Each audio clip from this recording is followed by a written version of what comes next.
What's up, everyone? Welcome to Grinders Live. I am Stevie TPFL. We're going to talk some baseball, 6 games today. I'm joined by my good buddy, Derek Carty. What's happening, Mr. Batman?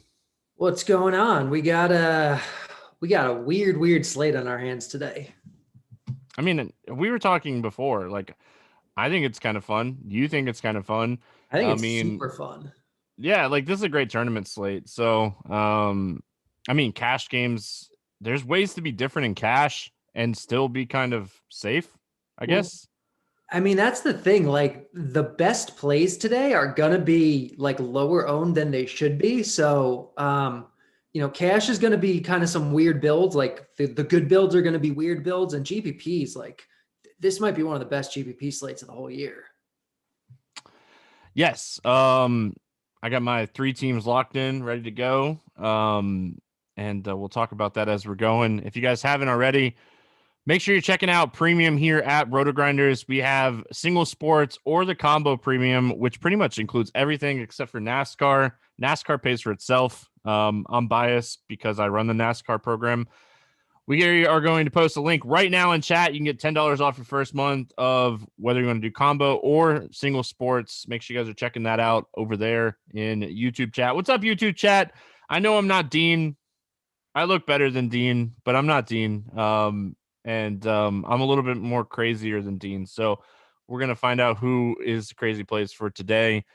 Derek, we always start at pitching. The slate's really interesting for pitching because there's plenty of arms on a 6-game slate, and we're looking at really chalky arms with some interesting pivots. So talk to me about pitching on the slate. Yeah, pitching is super interesting because there are 6 guys in the bat that all project within like a 2-point range centered around about 20 points. So like 6 guys that project really, really well. 3 of them are aces and 3 of them are super cheap guys. And last I looked, the 3 cheap guys were slightly ahead of the 3 expensive guys. And that's just not something that a lot of people are going to be comfortable doing, just fading an ace entirely. But I think in cash, it's super viable. And I think in GPPs, like you're going to pick up so much value by not feeling like you have to jam in an ace today. And you can play the aces, like they're good. But these cheap guys are like the same, at least in a mean sense. And from a point per dollar standpoint, they're way better. So it's interesting. The only issue is that there's not a whole lot to spend on offense with the savings you're going to get with the cheap pitchers. But, if they're projecting just better straight up or the same straight up, like who cares? Like play them anyway. All right, well, let's start at the top. We got Brandon Woodruff, John Means, Lance Lynn, all over 9K over here on DraftKings. They're all really good, right? Brandon Woodruff, I know it's a tough matchup against San Diego, but he's one of the most elite pitchers in baseball for, just overall. John Means, definitely the talent is starting to show. We were just kind of waiting for this to happen. And then we got Lance Lynn against a right-handed heavy St. Louis lineup, and Lance Lynn is elite against righties. He's going to get probably the longest leash out of all the pitchers today. Oh, yeah. Talk to me about these 3 guys. Yeah. So I think Means is the one that you can kind of just brush off. Like he's not in consideration for cash games. In GPPs, maybe if he's going to be low owned, which it looks like he could be, you can consider him, but he's not on the same tier as Lynn or Woodruff. And I would put Snell kind of in that, that expensive ace tier. Those are the 3 good aces: Lynn, Woodruff, Snell. Like you said, Lynn is facing 6 righties today. He has a wide platoon split, so that is going to help him. Lynn of the 3 is the one that projects the best. Snell is the best point per dollar one, or maybe same level as Lynn. He's a little bit cheaper at 8.9K, facing a pretty bad Milwaukee team. They are better now that Yelich is back, but Snell will have platoon advantage against Yelich. So Snell's a good play, and Woodruff is fine just based on his own talent. Like the matchup's not good. He's facing a really good Padres team, but Woodruff's a really good pitcher, and so you can consider him. The thing that all 3 of these guys have working against them is they all have extreme hitters umpires, which is not awesome. it's not awesome, but it's a 6-game slate too. Right. It is. 15-game slate, aces on the slate. I mean, maybe we're a little bit more picky about the umpires, and like you're talking extreme, like they're extreme hitters umpires. So, I mean, means I really think it's going to depend on the lineup.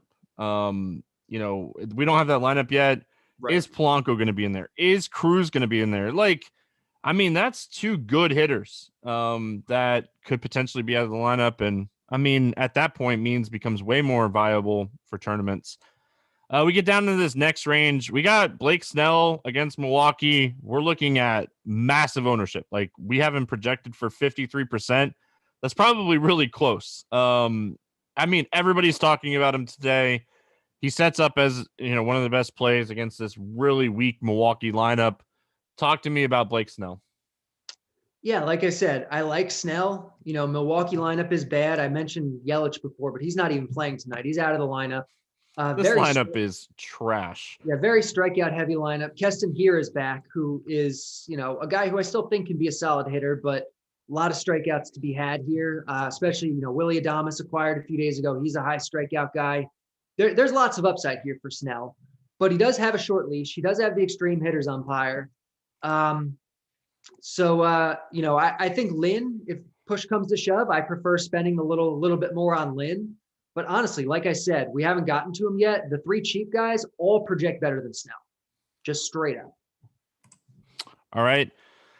All right, let's talk a little bit, further down here. We got Kikuchi, Turnbull, Kim, and then we'll get in, or I guess we'll add Peterson to this list too. So go Kikuchi, Turnbull, Kim, Peterson, and then we'll talk about the bottom 4 after that. Yeah, so rule out Turnbull, rule out Kikuchi, rule out Kim, no interest. Any format, just completely unnecessary. Peterson projects as the top pitcher on the whole slate. Ahead, just straight up, ahead of Lynn, ahead of Snell, ahead of Woodruff, ahead of everybody. And for good reason too. Like, he's a good pitcher. He's a pitcher that is underrated. Like, people don't realize that, like, he's got a boring name. He pitches for the Mets. Everyone hates the Mets. He just kind of seems to, dutter along. He doesn't have like a huge strikeout rate, but he's a very solid pitcher. He is in the best pitchers park on the slate, or maybe second best pitchers park on the slate if you want to split hairs. And he's 7K against the worst offense in baseball. That is also one of the most strikeout heavy offenses in baseball. So for me, I have no problem taking the discount on Peterson. He's just as good as Lynn, just as good as Snell, and you're going to save a bunch of money. I mean, I like Peterson. If I'm not paying up at pitcher, he's the guy for me. We'll talk about a chalky option that's right here in the same range. But for me, just the matchup is fantastic. The Rockies get the biggest downgrade in ballpark on the slate, going from Coors to New York. I mean, what's not to like about Peterson? I think this is a spot a lot of people are going to overthink because he kind of struggled in his last start and only saw like 60 pitches. But when he's pitching well, 90 plus pitches is where he's at. So don't overthink this. Play Peterson in this matchup. I'm with you on. I'm noting for Peterson also, unlike a bunch of these other guys, he has a pitcher's umpire, and he's got Tomas Nido behind the plate, who's one of the best pitch framers in baseball. So he has a lot of things working for him. I'm totally with you. And it looks like he's going to come in too low owned. Like in GPPs, if Lynn and Snell are going to be, double or triple or quadruple the ownership, like, it's just an easy call.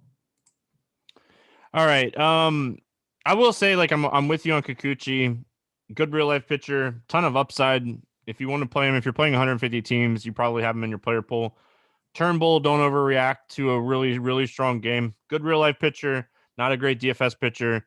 Kim, not a great DFS pitcher, decent real life pitcher. One of the toughest matchups for lefties is Chicago White Sox. So, all right, let's talk Montas, Shoemaker, Gomber, and Henches. Montas is going to be really popular, and I am more likely to stack Seattle on a 6-game slate than play Frankie Montas. Yeah, Montas is a guy that is definitely in your cash game pool. Maybe even a cash game must on DraftKings. He's too cheap. He's a good pitcher. Of these cheaper guys that we're talking about, He's one of the better ones. Like, he's good. He's facing a bad Seattle offense, fairly strikeout heavy Seattle offense. Actually, we don't have a lineup there yet, but they project as the most strikeout heavy offense of the entire day. And they're in a great pitcher's park with really good pitching weather. There's only, most games today are like 75, 80 degrees. The two games that are not is the Mets game and this A's game. The Mets game is 62 degrees. The A's game is 59 degrees. Everywhere else is like 80. So that's a big reason why the bat likes these guys so much today, Peterson, Montas, and we'll get to Gomber in a minute. I like Montas a lot. I definitely understand from a GPP perspective, if you think he's going to be like the highest owned guy, Peterson and Gomber are like the same play. So maybe you just go heavier on them. But Montas is, basically tied as the best pitcher tonight. And I'm not saying he's a bad play. I'm just saying, where can I get leverage? I can get leverage playing Peterson and playing Seattle bats. Like, Seattle bats are all projecting for low ownership.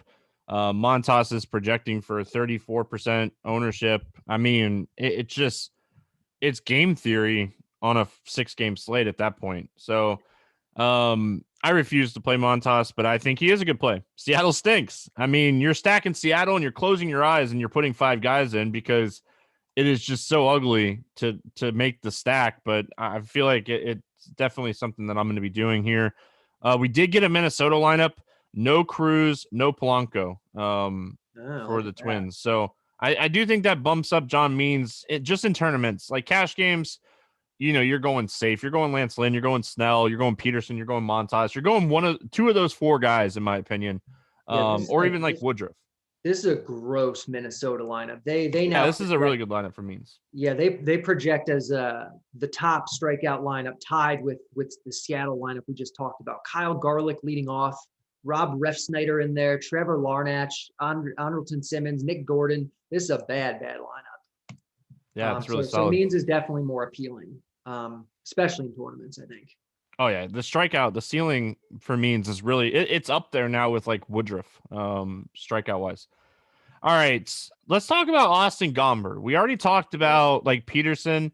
If you listen to the Morning Grind, like the under of this game is my favorite bet on the slate because I think that this is a 1-3 game, 3-2 game, like 3-1, 3-0. Like this is a low scoring baseball game in my opinion. And the Mets, I mean, like we have great pitching weather for Austin Gomber, and he's a good pitcher. It's just, control is always the biggest concern with him, and Buckner's behind the plate, so that obviously helps a little bit.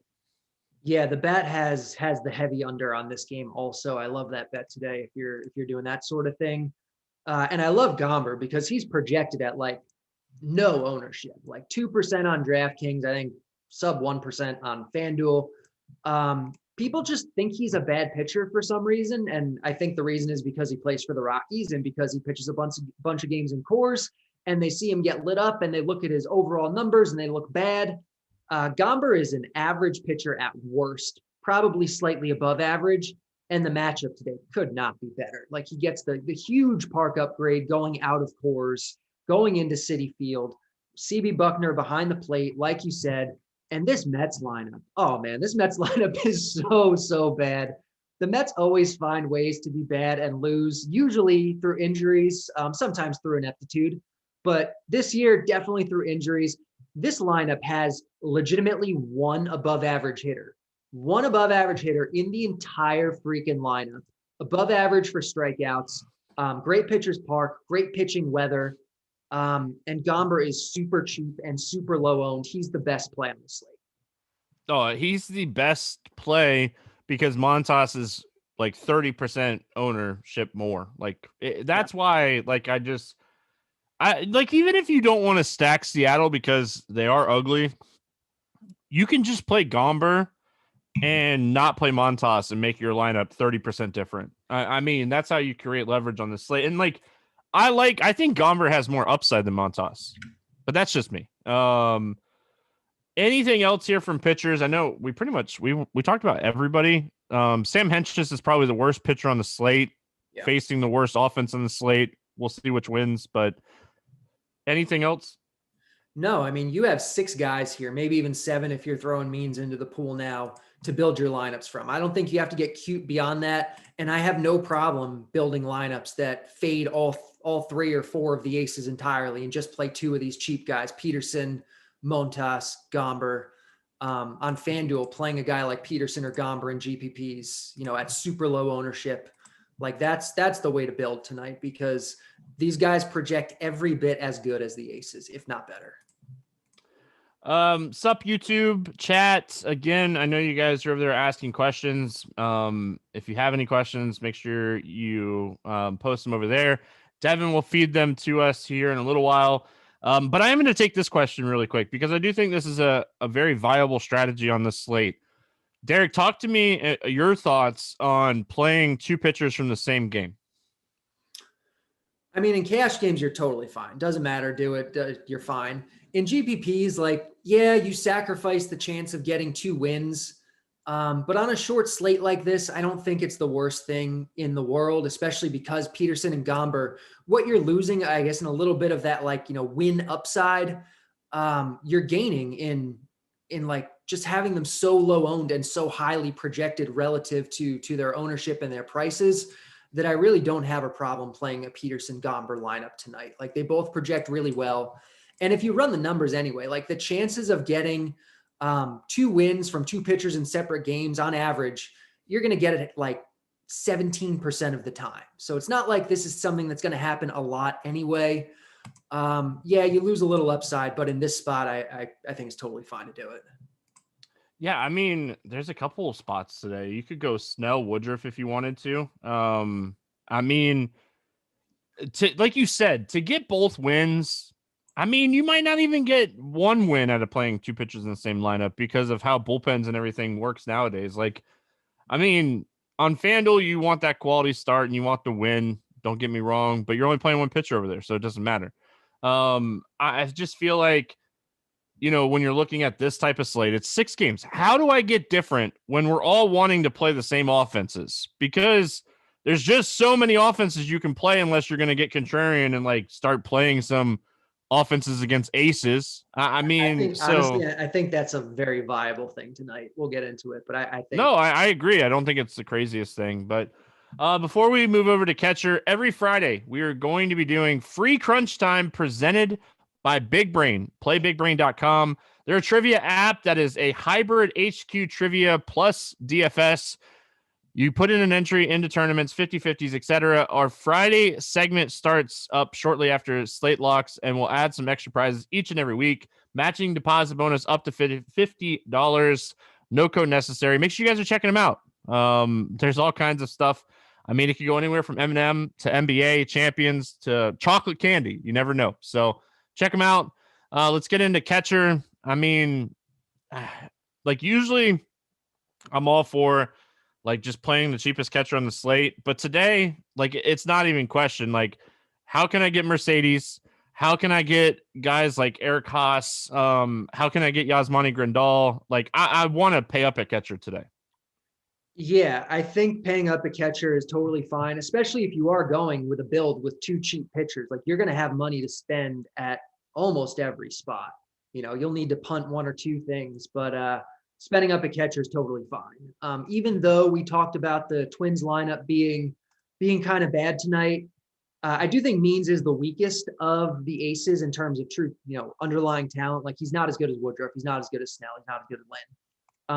So playing like a guy like Garver, who's hitting cleanup tonight, with the platoon advantage against Means, I think that's totally fine in any format.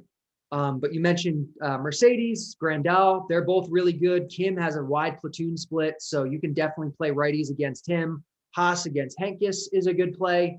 And I really like the Orioles tonight. It's weird. It's super weird, but the Orioles project as the best team straight up tonight in terms of like stacking. So I like a lot of Orioles. Chance Sisco is cheap. You might not need to go down to him, but if you just need to punt 1 spot in your build, like totally fine to do that. I mean, yeah, it's weird when like some of your favorite stacks are like Seattle, Detroit, Chicago White Sox, and Baltimore. I mean, you're hoping for one of those random slates, that's for sure. I mean, I know you don't like the lefty masher, but your best friend James McCann is 3,300. He's batting third. I mean, like, yeah, we like Gomber, but you're getting a catcher batting third. I really don't care who the catcher is at that point. Like, you're just getting the lineup spot at that point. So I don't hate James McCann. Yeah, he's fine, certainly. If Gomber was going to be like really high owned, I would have a lot more interest in guys like McCann. But you can certainly do it. Not because he's a lefty masher, that is totally fake and stupid. But just because he's cheap, he's hitting third, he's got the platoon advantage, like it's fine. I do prefer all the other guys more though. Derek Carty, James McCann told you that he's a lefty masher. No, James McCann was confused when he was asked to explain why he's a lefty masher, because he doesn't even realize he's a lefty masher because it's so fake. It's not even like he's doing anything for it. It's just happening randomly because that's what I've said all along. Did you have to like come up with like take a day and be like, all right, how am I going to counter this? I have to rewatch this a bunch of times and figure out where he messed up. All right. All joking aside, let's move to first base. I mean, first base, there's some really good options at the top. You know, you got Mancini and Abreu. I think they're top 2 overall hitters on the slate, and it stinks you can't play them both in the same lineup together because, well, you can on FanDuel, but this is the spot. I feel like you want these 2 guys. Yeah, that's the thing. They're clearly the top 2 here. I don't think you get cute. I don't think you're considering anyone else in cash games. You're picking one of these 2 guys and kind of flip a coin for it. Mancini's a little better and a little more expensive. Abreu is awesome too. You know, take your pick. In GPPs, you know, you can play a first baseman in your stack. You can do other things, but these guys are the cream of the crop. I mean, I think CJ Cron against Peterson's not the craziest play. You know, he's a guy. If Peterson gives up a home run tonight, like CJ Cron would be the guy that I have circled that hits the home run. You know, platoon wise and everything, it just sets up for CJ Cron. We'll get into Profar. I feel like when we get in the outfield a little bit more, he's batting leadoff. He's cheap. It's Woodruff. He'll be low owned. Mountcastle the same. I think he's more of an outfielder play. You know, we both like Baltimore today. And then Jonathan Scope, we'll talk about him when we roll over to second base, but a lot of these position guys that you kind of like at other positions than first. You know, Andrew Vaughn, Keston Hiura, there's a bunch of them I feel like today. I have 3 lineups and all first basemen are Mancini and Abreu. So there you go. All right, second base. Let's talk about this position. I just got done mentioning Jonathan Scope. I really like Jonathan Scope. I really like the Tigers. I mean, oh God, it sounds so weird every time I say it. But yeah. I mean, yeah.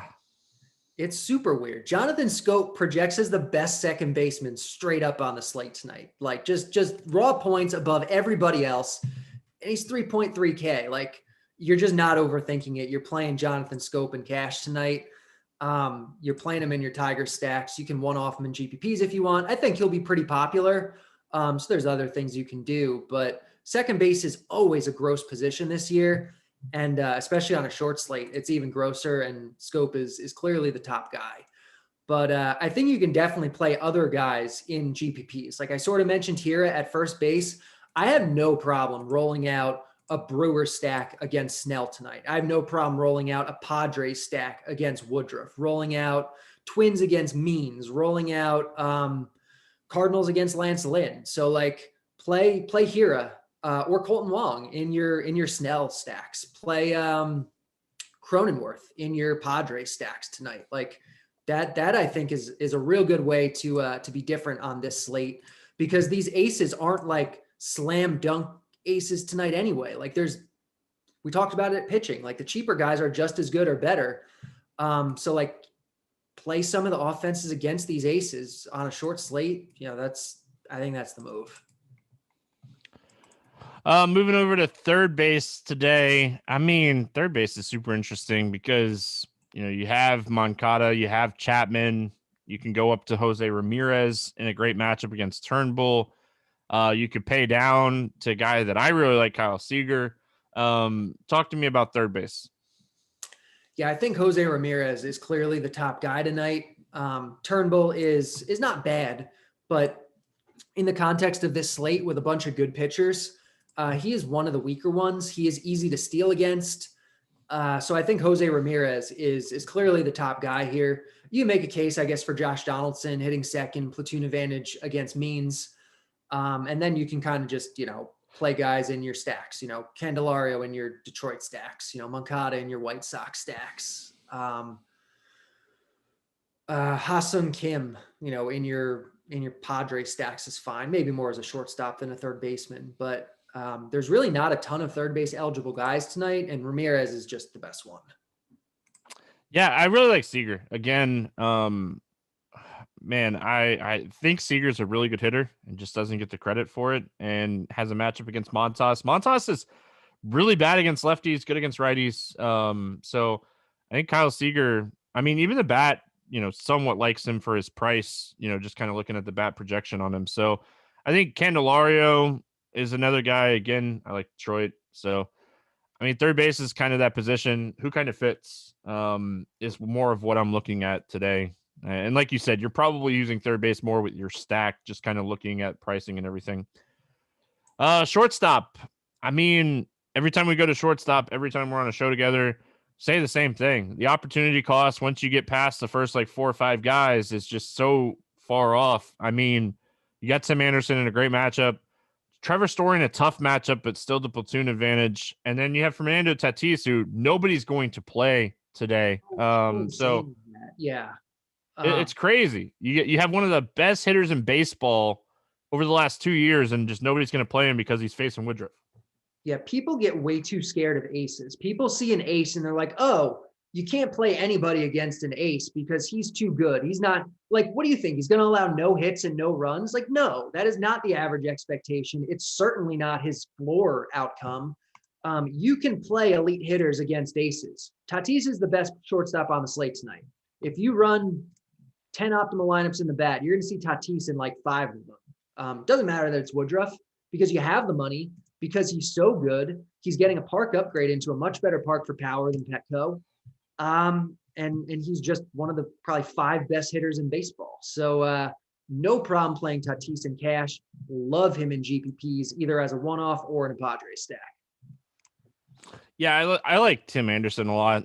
I like him too. I'm just saying, like, if you're not playing Tatis and you're paying up, it's one of those 2 guys. But if you want to pay down a little bit, they're going to say, okay, well, I got 2 expensive choices tonight. I have Tatis and Tim Anderson. They're both close to 6K. Anderson's in the way better matchup against Kim. Why don't I just play Anderson? And that logic is so flawed because Anderson is nowhere near the hitter Tatis is. And so when you actually run the math on it, Tatis, I think, is slightly better. Anderson's fine. Like, you can do it. I'm not like poo-pooing Anderson by any means. I just think the ownership gap is going to be absurd. Don't poo-poo my dude. Or actually poo-poo him. That way he'll hit 2 home runs. Kind of going down a little bit, you got Nico Goodrum. Again, we like the Tigers. I think Rosario is where you could potentially see a lot of ownership where people pay down, batting second against Turnbull. I mean, I don't love Freddie Galvis, but he's batting second against Matt Shoemaker. He should be in the conversation as well. Yeah. I mean, if you're stacking Baltimore, it's really hard not to consider playing Freddie Galvis just because of where he's batting. Yeah, I think if you're not spending up on Tatis or Anderson, Galvis is the guy you're going to. And certainly if you're stacking Baltimore, you definitely want Galvis. Anything else here for shortstop? If you're doing a Padres stack, Ha-Seong Kim is a guy that you can get in there to, save a little bit of salary with. Same with Willy Adames if you're stacking against Snell. All right, moving over to the outfield position. I mean, it's so weird not having like the top name outfielders on a slate. Talk to me about outfield today. Yeah, it's real weird to see I don't know, probably like 3 of the top 5 outfielders be Baltimore Orioles, but that's where we're at tonight because like you move on to outfield always and it's like, oh yeah, there's tons of outfield options to love. Like not really tonight. There's really not a lot. The Orioles against Shoemaker are the best team tonight. Like I said, it's a solid park. Shoemaker is the worst pitcher on the slate or one of them. Good stolen base matchup against him. So like Cedric Mullins, good play. Anthony Santander, good play. Ryan Mountcastle, good play. You can play Eddie Rosario against Turnbull. He's going to be a really good play. I think the Brewers outfielders give you a lot of nice leverage and value off of Snell. Avisel Garcia and Lorenzo Cain are both like a little over 3K. They're both in a really good spot. Tommy Pham's hitting second against Woodruff, and he's 3K. Like, there are a lot of leverage spots in the outfield tonight. I mean, without Nelson Cruz, there's really not a lot to want to spend on. I think Orioles, Rosario, maybe Robbie Grossman, like those are the types of guys you're really looking at. I don't know if Devin has lineup HQ up or not, but we get the 4-button lineup HQ core, 2 convictions and value play for Anthony Santander today. Everybody likes him a lot. Seen a lot of ownership on Eddie Rosario today against Turnbull. He's been struggling, and I know you are more of like a wide range stats person. How do you kind of approach a guy like Rosario who he's slumping? It's not a secret. He's eventually going to break out of the slump and return to hitting the ball well. I mean, is this a slate that on a 6-game slate, you're like, all right, he's chalky, but he's cheap and he's batting fourth against Turnbull? How do you approach that, from your standpoint?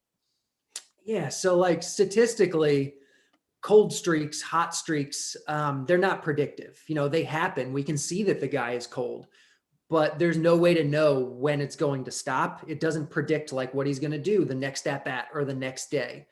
So you're better off just ignoring it unless you think with a cold streak, there's something really wrong with the guy. There's something off with him mechanically or something like that.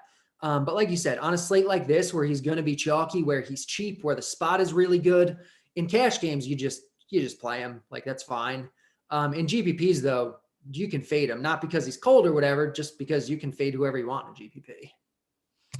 I will say that, like, if you have like 5-6 hours a day, you can like dig through like how people are like the velocity of like exit velocity on like cold hitters and try to find like a trend. If they're starting to hit the ball harder, that's maybe when you're getting back on them. But again, it's like you said, it's very, very unpredictable. Hot streaks and cold streaks. Guy could hit a home run 6 days in a row and then go 0 for his next 20. That's baseball. I mean, and you can't predict that kind of stuff. So I agree with Derek Carty. Gosh, never thought that would happen. What a day. What a day.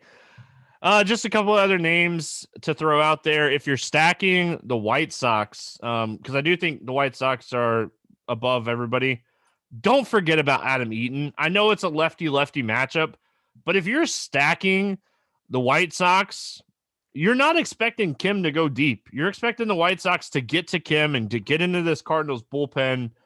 I mean, nobody loves to play Adam Eaton, but I feel like everybody is going to stack the White Sox with Andrew Vaughn just because he's 2.2K. Make your stack different. Play Eaton in the lefty-lefty just to kind of get different with your White Sox stack. So I just want to throw that out there. Again, I've said it a couple times. I like Haniger. I like Jared Kelenic. Kind of pairing them with Seager and Kyle Lewis and getting like a 4-man Seattle stack to just be different and to create some leverage. You're going to get that 4 or 5-man stack under 5% owned, if not less. So, I mean, that's kind of it for outfield.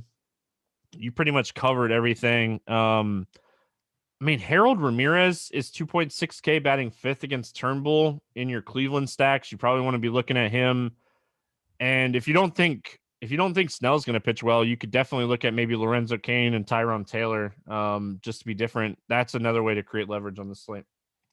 Yeah, I totally agree. I like those Brewers guys a lot. Avisel Garcia too. Make sure you guys are hitting that like and subscribe button over there on YouTube. If you have questions, I mean, we got like 15 minutes for questions, a ton of questions. So before we do get into questions, I know Devin's feeding them to me. Make sure you guys are posting them over there. Derek, just talk to me about like give me your top 2 overall stacks on this slate. Honestly, I think every team except for maybe 4 is stackable tonight because it's a short slate. There's a lot of parity. I think the Orioles are the best overall, and they're going to be a little under-owned. So I like the Orioles. And I mean, I like, Tigers, White Sox, some of the chalkier stuff. But I really, really think you're making a mistake if you're not rolling out at least a few leverage stacks against some of these aces. Padres against Woodruff, Brewers against Snell, Cardinals against Lynn, maybe to a slightly lesser extent. But I really think that you should have some of that. All right. I would say my favorite stack is the White Sox. No shocker there. If I'm getting contrarian, it's Seattle. Again, I would rank like Detroit and Baltimore ahead of Seattle most times here, but just to create that, somebody just said Joe West is umpiring the White Sox game. Even better. He's your favorite, right? No, he's not an umpire in that game though. No, it's Nick Lentz. Lentz, yeah. At least from what I see. Yeah. I mean, all right. Let's I gotta pull up. There's a question that I have to pull up the slate really quick. All right, first question we have: is there any good super draft GPP plays? And pulling up their slate really quick to see. I'm gonna tell you right now, it's probably Kyle Seager for me. Oh, he's 1.25. Mitch Haniger is 1.35. I mean, probably the Baltimore guys. Mancini's 1.2. Santander's 1.35.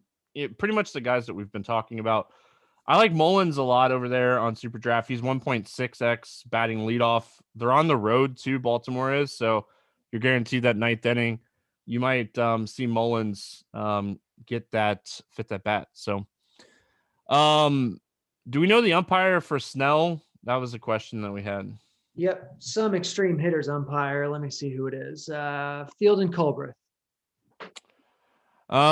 Good slate to leverage against the popular SP2s today. The cheap SP2s.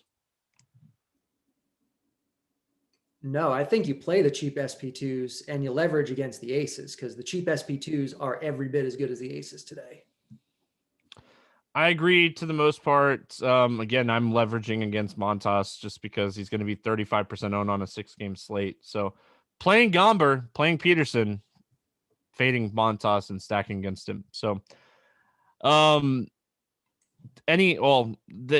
asked about the Seattle stack. So, I mean, it's more of what I like today. Do you have thoughts on the Seattle stack? Personally, I'm not as big on it as you are between the park, the weather, Montas being a good pitcher, the Mariners being really bad. I think there's other ways to get leverage tonight. Like I would rather play the Brewers. I would rather play the Padres, but I get it from a game theory perspective. I just think I'd rather get that leverage with other teams. Yeah, man, you just look at Montas's numbers against lefties and they're so bad. If you can just get a good Mitch Haniger game and a good Kyle Lewis game and pair it with Seager and Kalenic and just hope for the best. I mean, you don't even need them to do a lot. And you just need Montas not to survive like the 5th inning to create that leverage. So again, it's more of a leverage play. It's the place that I'm kind of taking my shot on this slate. So see how it works out. Any thoughts on an Oakland stack for tournaments? They're one of the few stacks that I would rule out tonight. I think Oakland, Mets, Rockies, and for me, Seattle. I think they're the ones that I have the least interest in. I mean, I agree for the most part because I'm not stacking them. But, Chapman's a guy, Kana's a guy, Laureano's a guy. Like, there's enough right-handed batters. My favorite, Chad Pinder, lefty masher, batting probably 5th there. I mean, there's enough guys that Kikuchi could run into trouble with. You're just hoping that Kikuchi's struggling more with like his command and they're hitting like doubles because you're probably not going to get a ton of home runs in that game. And if you're stacking Oakland, you're hoping more for just not a huge like home run night and just hanging a lot of runs up against Seattle. Next question we have, how chalky do you think Detroit is going to be on this slate? I don't think they'll be like super, super chalky, but I do think we'll see a decent amount of ownership on them. Maybe like, I don't know, 3rd or 4th highest owned team, something like that. I mean, I feel like they're going to be pretty popular. I think Baltimore's going to be the highest owned team on this slate. Them and the White Sox, and Detroit's going to be right there with them. We'll see. Do you have any problem with using Gomber as your SP1? No, I mean, I don't know who your SP2 is going to be in that case, as long as, it's it's one of the guys we talked about, then yeah, go for it. Gomber's the best GPP play on the slate. Oh, somebody said Pender is batting second. I haven't seen the Oakland lineup yet. We'll see. There you go. Perfect. Lefty masher. I mean, like Gomber SP1, Peterson SP1, Gomber SP2. I don't know. I don't know who you would play is if your Gomber is your SP1. Yeah, like I mean, Peterson, I think would actually be your SP1, and Gomber would be your Yeah, SP2. that's what I'm saying. Like considering price, I just want to see how many times I can get lefty masher in the last 8 minutes. Derek loves to see it. Favorite pitcher for FanDuel GPPs, like your number one guy on FanDuel for GPPs? Peterson or Gomber. I like the idea of paying down on FanDuel. I'm with you because I want to play Mancini and Abreu. I want to get those big bats over there on FanDuel. I mean, I want to look at like guys like Anderson and Tatis, and like playing Gomber or Peterson allows you to do that. And I think they end up right around the same. Thoughts on an Oakland stack? We already kind of went over that. Nolan Arenado as a third baseman one-off in a 3-entry max. Any issues with that? Sorry, someone in chat is trying to say lefty mashers are real because MLB managers believe they're real. Guy, let me tell you, if your source for what's real and what isn't real that is just MLB man, that killed my argument. yeah, you might want to rethink that, bud.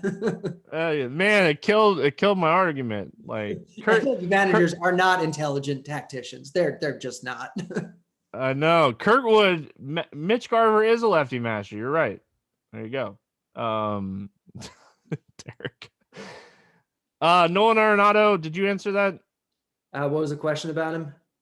I know the chat's throwing you off over there. Third base one off in a 3-entry max. Any issue with that? I'm fine with it. You know, he's one of the more talented guys. You get some leverage off Lynn. Like, he's fine. How much is too much to leave on the table on FanDuel for tournaments? On a night like this, like you can leave 1,000, you can leave 2,000. Like you can leave money tonight, I think, for sure. Yeah, I don't know if I would leave like 5K. Like that was the question. Like, can you leave 5K? I mean, I feel like that's a little much. I mean, it'd definitely make your lineup unique. Anytime you usually leave like more than like 2K on the table, you're probably going to have a unique lineup. I mean, like if you're playing like the rally or like one of those like $3 tournaments, sure. But like if you're throwing it in the monster or something, I don't think I'm leaving 5K on the table. Yeah, I think 5K is probably too excessive. Thoughts on an Indians 1-4 stack? I'm fine with that. You know, I think Indians are pretty good tonight.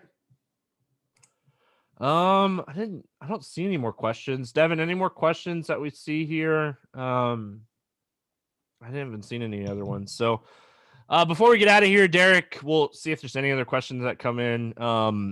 Any final thoughts on this slate?